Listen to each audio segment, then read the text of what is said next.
Hello and welcome to another Drive-In Double Feature. I'm Ryan. I'm Nathan. And this is the podcast where we talk about two movies every week, every Tuesday and Thursday. But today on this Thursday, we'll be talking about 1982's The New York Ripper, directed by Lucio Fulci. We did one of his other movies on one of our previous iterations of called Don't Torture a Duckling. And this man loves ducks, Nathan. Yeah. He's a big duck fan. I was really surprised. I surprisingly, I forgot who the director was when we went in. I heard the duck voice. I was like, hold on. Let me look this up. And then I was like, oh, it makes sense. It's Lucio Fulci. Yes. So as we've talked about it in the past, we'll kind of give like a brief recap. This is basically an Italian giallo movie, but it's set in America, 100% in New York, but pretty much all the cast are Italians almost. Yep. And so it's very much seen that way. Like Italian giallo is more kind of like setting the mood for these type of creepy atmospheres, like whodunit, murder mystery type of things. And this movie's no exception. But I gotta say though, we've talked about other like really extreme movies. This is not as extreme as Bloodsucking Freaks, but it's up there. Yeah, this is this is sleazy. Like this is one of the sleaziest movies we cover. Like I know Bloodsucking Freaks is at the top and it'll probably sit up there for a long time, but New York Ripper is a pretty close second, somewhere up there. It's wow. Yeah, the things that happen in this movie, it is filthy. Yeah, and I'll go ahead and say this is another super misogynistic movie. Oh, yeah. Like, one thing I did read is that apparently somebody said he has a very nurturing, sadistic mentality towards women. Yeah. So it really shows. I mean, no man in this movie gets murdered the way that these women just suffer. Yeah. Like the most gruesome murders you could probably think of. Yeah, the murder of women in this are really, really brutal. Like it's like I'm just thinking about it. There's like scenes where a woman gets like literally cut with a razor blade and you see the whole emotion of that razor blade go across her body.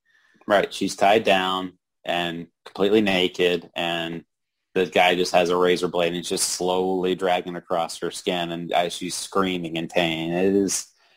It's gross. It's not one. It's an image that I remember. So I've seen this movie before, and I was just like, but I was like, I have to talk about it at some point. Yeah, no. Watching it, I enjoy. I may have said it's sleazy, it's messed up.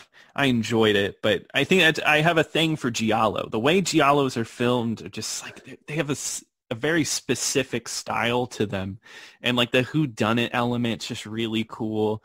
I don't know. There's just something about it that you can get out of it. It's definitely just completely messed up, but you really can't get that in many other horror movies. No, and this movie you would never see some of these like types of deaths, even in movies now, I would say, where it's like the killer grabs a broken bottle and just shoves it inside of a woman. So it's really gross, and like even then it's just like, oh my gosh, like you can't believe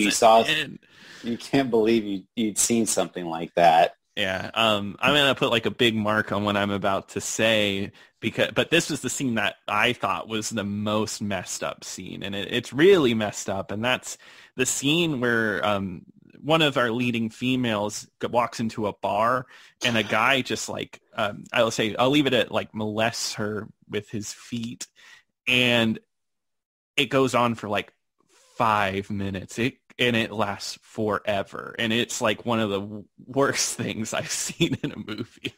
And the thing that makes the scene even worse is that it's not like implied that he's doing that. Like they actually show what he's doing with his feet. Yeah. And it's like, okay, like yeah.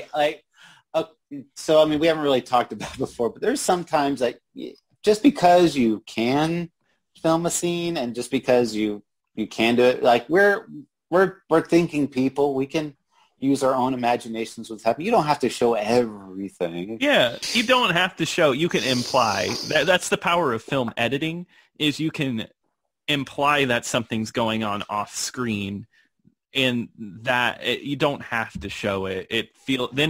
Once you show something like that, it feels like somebody's weird porno, somebody's weird fetish they put on screen. And that's what it felt like. I mean, I'm not telling that film. I mean, I'm not saying I'm a better filmmaker or whatever, but I'm just saying, like, was that necessary to actually see him do that? No, I don't feel that it was. Yeah, and I think what makes it worse is that female character. They imply that she, like, she she sleeps with a lot of people and stuff, and like at first she's like, no, don't do it, no, and then she starts to like it at the end. Yeah, that's really the growth. That's really where it shows the misogynist look of everything. Yeah, they basically, the women that are in this movie, they pretty much are framing them that they're all like, they're all horrors, basically. I mean, I hate to use that word, but that's just basically what it's kind of implying, that they're very promiscuous, and that's what the killer is targeting, like women that are very sexually open, that don't have and because of that, he just murders them. Exactly. Yeah, that's like the whole idea. So yeah, I mean, in Giallo fashion, this is a murder mystery. It never really tells you who the killer is till the end. And how did you feel about this mystery? Did you see it coming? Because I didn't, actually. I actually didn't see who the killer was at the end.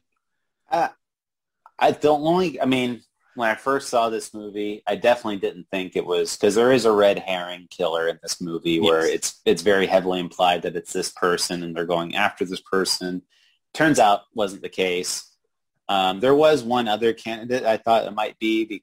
It was actually the doctor character that was like teaming up with the police, like the psychiatrist. I thought might have been the guy, because he acts so smug and weird throughout the whole movie that I thought, well, maybe it's him, because he thinks he's like the superior one, but it's not. It turns out to be, I guess, spoilers, it turns out to be the boyfriend of one of the female victims. Yeah. Yeah, and I guess I just didn't. I thought it was the genius dude as well, because just the way he said things, like, and it was towards the end they started to reveal, it was like, oh, they think just like all cops think, like, and that's how he's able to stay a step ahead the whole time. So I thought it at least it worked on that level. Well, I got to ask you. So since you mentioned the killer, there's one aspect of this killer we haven't talked about just yet, and that is that this character speaks like Donald Duck. Yeah, and that's the calling card. So anytime like you see the killer, or like it's like all the murders are done in the POV of the killer, but when the killer talks, he uses this really ridiculous like duck voice, like like that type of thing. So yeah, no, that's exactly what he does, and it's so silly. I hate it. Well, I was about to ask you, what did you think of that? I hated it. I mean, it's silly. It was funny, I guess, but I don't know. I mean, it's just weird because, Lucio Fulci had made Don't Torture a Duckling, which features a Donald Duck doll. Does he have like a weird thing about Donald Duck? It's such a weird. I don't know. In his movies. That's the thing. Like I was not so at that. I saw New York Ripper before I'd seen Don't Torture a Duckling. So when I was watching New York Ripper again for the second time and hearing that voice, I was like, oh my gosh, like I just put two and two together. Like this guy really likes ducks. He just thinks ducks are funny, or there's something mysterious about them or something, but yeah, he really likes ducks. I don't know. Maybe he thinks like the childlike part of it like clashes against it. I don't know. But what are some other good kills we get in this? Well, actually, before we get into more good kills, I do like the setting. It's set in New York, the classic, New York is a character in the movie, not a setting. But no, it's definitely grimy, old, nasty New York, and it's shot well. It actually has scenes on the famous 42nd Street where most of the movies that we talk about, the exploitation grindhouse stuff, played on 42nd Street. And it also had like peep shows, like the nastiest part of New York was there, and it was filmed there, and you can tell.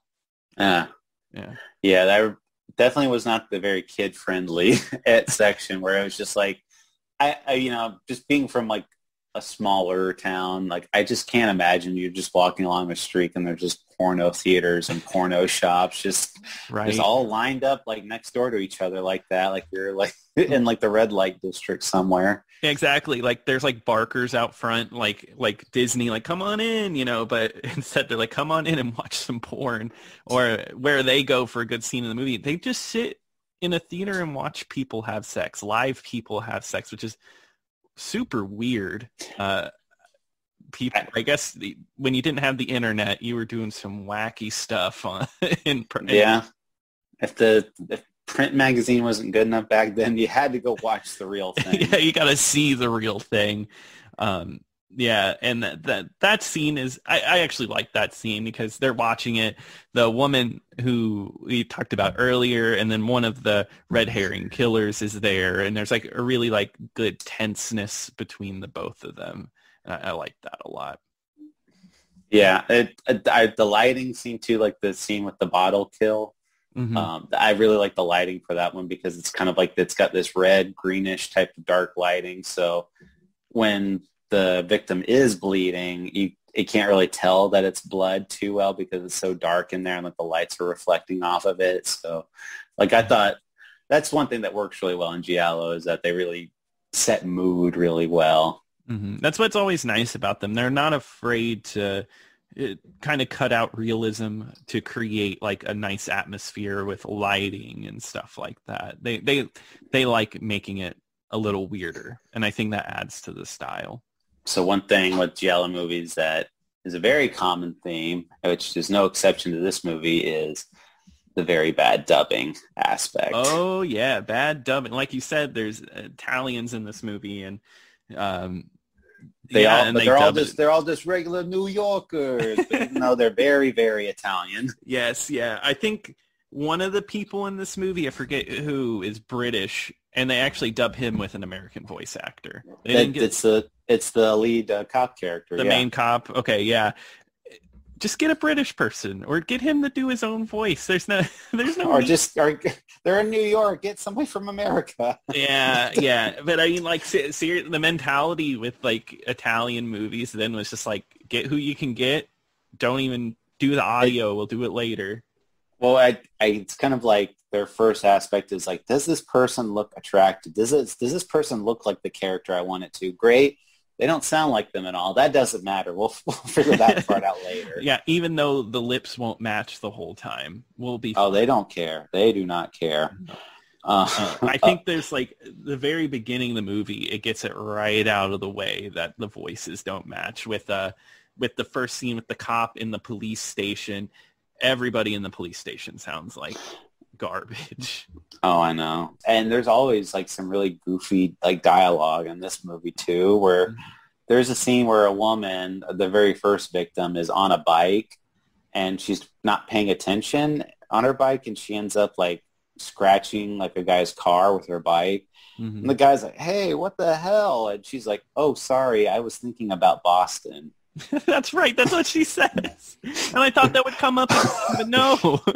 No, because she's dead within 5 minutes of that scene. Yeah, exactly. Because she has the smart idea of breaking into the dude's car and writing, well, she doesn't finish it. She just writes shit on the inside of his car in lipstick. I'm guessing she was going to write shithead, but it's funny to think that she was just going to write shit. Shit, that's it. That's all she was going to write. That'd be funny. There's another one, too, where I forget what the line was, or it was like, oh, how'd you see that? And the guy was like, I eat oodles of carrots. That's right. What? I don't know. What are they thinking? What? Because, like, what were the audiences at the time seeing this? Like, they couldn't have been like, okay, yeah, this is fine, right? I don't even know. I don't even think this is like a modern perspective thing. Well, so the movie originally does have like an Italian title, so I'm assuming this was, very much an Italian movie or like out there. So maybe like maybe they just thought they didn't have to worry about dialogue, or maybe it was just, or maybe it really originally what there is like an Italian dub. I don't know. I'm sure it got played in Italy. I mean, they're Italian, you know, but Right. but it definitely But got major play in America as well. right. I guess I'm saying I don't know if it was dubbed or if it was subbed with Italian. And if that's the case, if it was subbed, then they're like, oh, we can just put whatever English dialogue we want up there. That's true. That's true. Did at the very end of the movie, or no, like when they're talking about the killer, you know, they obviously it's like this guy's like quacking like an idiot, and then they're like, oh, you know, this obviously it's a very intelligent person, and just by their voice, I'm like, what? Yeah, right. Like they were like, oh, he's very controlled, so he's really intelligent, and He's like, very refined, intelligent man, is what they said. yeah, I can tell you that I did not get out of this killer at all. No, if there was a serial killer that talked like Donald Duck, my first thought wouldn't be, what a very refined gentleman. Yeah, I think something was wrong with him. Mm. You know, something's going on. I was gonna talk a little bit about this movie being banned in the UK in the 80s. It was considered one of the video nasties, which is something that We talked about one of those before. yeah, we did. Yeah. So yeah, this is this is another video nasty of Margaret Thatcher was like, nope, you cannot watch these movies here. You can't rent them. Of course you can now. You can get them now pretty easily. But yeah, it was banned for a little bit, and probably for good reason. Do you think Margaret Thatcher watched this movie? She had to. She had to review every movie, every nasty movie. No, most people that would ban a movie like this wouldn't have seen it. But, you know, if they had seen it, I would understand why they would ban it. It's really sleazy. Like you said, every kill is just very brutal. The way sex is treated. Our main woman, like you said, multiple women actually get tied down in beds. And yeah, it's just constant, like a barrage of like nasty things going on. One other funny, so we mentioned how weird like the one genius type of character is in this movie. At the very end of this movie, they find out who the killer is, and they blow his face off, literally. Like they just shoot like a hole right in his face. The killer's then girlfriend or whatever was like hysterically crying and screaming like in the police car, and like the genius character, he just looks so smug, like has this like does not have any empathy. He's like got his arm like around her. He's like, in the end, his own arrogance came to his demise. You know, just yeah, that stupid line. Like he has like a stupid grin on his face. I'm like, this woman is never going to forget what happened to her, and basically she's going to be thinking about the rest of her life about how she was dating somebody that tried to kill her. So, and you're just like, I was right all along. This man is. He really did it. Yeah, like, hey, you want to go on a date with me after this one? I killed a serial killer. Yeah, he didn't do anything. The cop shot him in the head. He just played chess. Oh, another weird thing. The cop was sleeping with a prostitute in the movie, and then later the killer finds out who the cop's prostitute is, and again, like there's like a big goose chase, and the cop ends up at a phone booth where he has to like listen to the killer killing his prostitute girlfriend, I guess. And it's funny though, because he stands there and like listens, and I'm like, you know where he is, go. Like, why are you listening to him mutilate this woman? Yeah, exactly. Because like they catch up, right? Because it's like a whole wild goose chase. They get but literally they wait till like a long time of her screaming, and he's like, okay, he shouts out the address, let's go. And it's like, why'd you wait so long for this? Well, yeah, because the killer definitely took his time when he was murdering this woman. Yeah, at least when the way it's filmed, it is filmed very like slowly. Every cut is shown and everything. Yeah, this death is very much shown. Like there's an extreme image, but you know she's naked, obviously, and he has the razor blade, and he literally slices her nipple in half, and it is gross. And I'm just like, even then, like I was just like, It's really hard to watch this. Yeah. I actually had a moment in this movie that made me cringe, like as far as like in pain. And it wasn't the dialogue? It wasn't the dialogue. There's a scene where there's a broken light bulb and a girl steps on it and the shard of glass is stuck in her foot from the light bulb. Something about that image, like I was like, oh God, like it hurt to look at. Because we could have had that, everybody's gotten glass in their foot. So it's just like a horrible thought. And that's sad to say compared to all the other horrible stuff that happens in this movie. But I was about to say that's pretty minor considering all the other stuff that happens. Yeah, I know. But that specific one, an eye gets cut open with a razor blade. That's the same scene. Yeah, that's a common thing with Giallo as well. They like doing stuff with eyes. I think Fulci likes doing eye stuff. We'll do more Fulci later. We'll have to keep an eye cut count. Yes, we'll have to keep an eye out. Oh, nice. I completely missed the joke that I could have set up. Dang it. So I want to ask you, Lucio Fulci said this was a tribute to Alfred Hitchcock. Could you compare that to Alfred Hitchcock? This is what he said. I'll say, Hitchcock revisited a fantastic film with a plot, violence, and sexuality. No. Yeah, no, I would say no. I get it. I know Hitchcock's like Psycho is violent and suspenseful, a bit sexual, but not in the same way. Well, we said it in one of our reviews of Brian De Palma where, it's very obvious that one feels like a Alfred Hitchcock movie, or it actually feels like there's an actual mystery. You can kind of get well acquainted with these characters.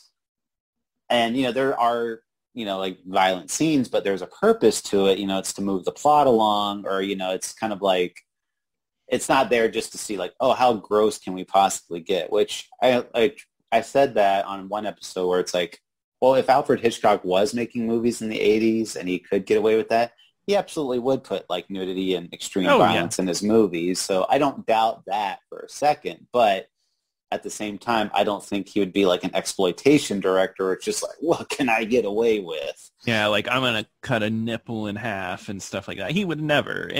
And also Hitchcock just has a way of filming that Brian De Palma does capture. That's just suspenseful and like very sweeping and beautiful.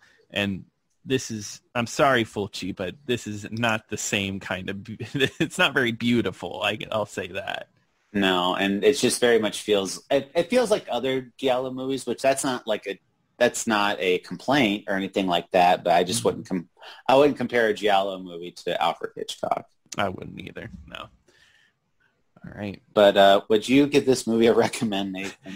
Okay, so I was talking highly of this movie. I actually didn't love this movie.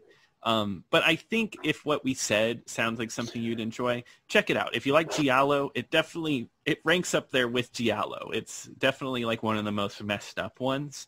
But for a casual watcher, somebody who doesn't really know the genre well, don't even start here. I would not recommend starting here. No. We gave a trigger warning for Bloodsucking Freaks. I don't think it's that bad, like I said, but there's still a lot of extreme images in this movie that a lot of people probably wouldn't want to see, and I honestly don't blame them. So I like pretty much the same thing. I wouldn't recommend this to any casual viewer or anything like that. But if you love really extreme horror movies or anything like that, if you thought Bloodsucking Freaks was fun, then hey, definitely check this one out. But only under those conditions. Exactly, yep. But Nathan, I think we're going to be doing a very special week next week. We're coming up on our 50th episode, so we decided right around that time period is actually going to be around a very special time of the year. So we thought we'd kind of turn this into a big event. So Nathan, why don't you just let our audience know what we're going to be doing next week? Yeah, so next week, be sure to not tune in on Tuesday. Actually start tuning in on Monday, because we're going to be doing 5 movies all in a row, Monday through Friday. Monday through Friday. Friday is actually going to be Friday the 13th. So we are doing the first 5 movies in the Friday the 13th franchise, and I'm super excited to go through these movies with you. So yeah, just tune in on Monday. We're doing the first one, and then moving on up, and then we're going to end on Friday with the 5th Friday the 13th. And Yep. yeah, the first two, I believe, are on Paramount Plus, and then so is number 5. 3 and 4, you might have to go a little out of your way to find that one. Well, I'll make sure to bring my fries for Fries Day. So now I have to keep Fries Day, and I can't edit it out. No, this will be really fun to do. This will be a very special week. You know, we wanted to do something special because it being Friday the 13th next week, and you know, it's coming up on our 50th episode, doing 50 episodes of these. So we thought, let's do something to really make it fun. Yeah, I really can't believe we've done 50 episodes, and I'm excited for even more after this. So yeah. Can't wait. Mm-hmm. But if you have any memories of New York Ripper, or you got any other recommendations you think we should talk about, please email us at driveindoubleFeaturePodcast@gmail.com. Also, don't forget to follow us on Twitter at DIDFpod. But until next time. Until next time.